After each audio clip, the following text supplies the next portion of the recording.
And what my organization does, it tries to build cooperation between African Americans and immigrants.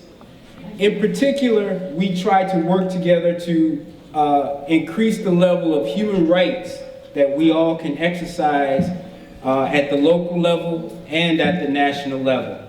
And that's one of my great joys about being here in Clarkston is because many say that Clarkston is one of the most diverse cities in the United States, and that is due in part to your community. And I think what can be done here in Clarkston could be a valuable model for the rest of the nation, the southern United States and Metro Atlanta. So again, I'm glad to be here. And I guess I'd focus my remarks around the possibilities. Many of you young people are really embarking on your first forays into the real world. You're young adults now, and you have a new opportunity. The previous speaker just alluded to the civil rights movement, and one of its slogans was indeed, keep your eyes on the prize. Keep your eyes on the prize. And what that meant was that during that time, the African American community was in the midst of a social movement where we were fighting for our fundamental human rights. And there's still more gains to be made. But as new communities come to the United States, we see connections. And we see that all of us deserve more human rights. And when we look at the civil rights movement, many of the people who led the greatest changes during that time was the young people, the teenagers, the young college students. And you have that same opportunity.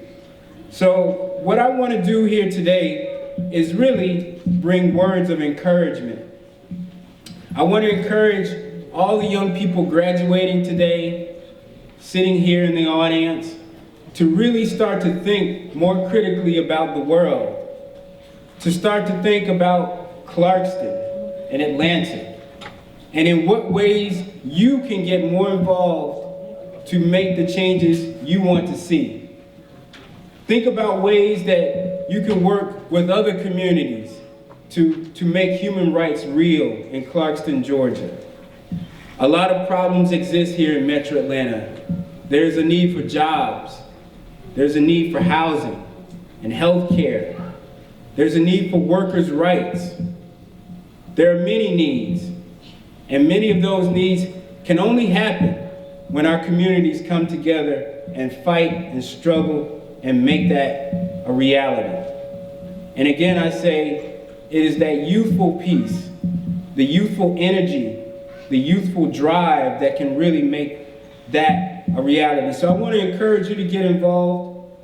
I also want to encourage us to start to think on a regular basis in cities like Clarkston, how we could start to get together and have meetings and push this thing forward. So young people, congratulations today. I know you feel like the world is ahead of you, and it is.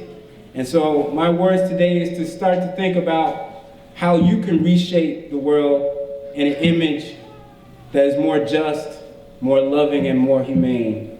So I appreciate this opportunity. I enjoy the food, and I'm enjoying all the cultural important pieces here today. And I look forward to meeting and working with you all in the future.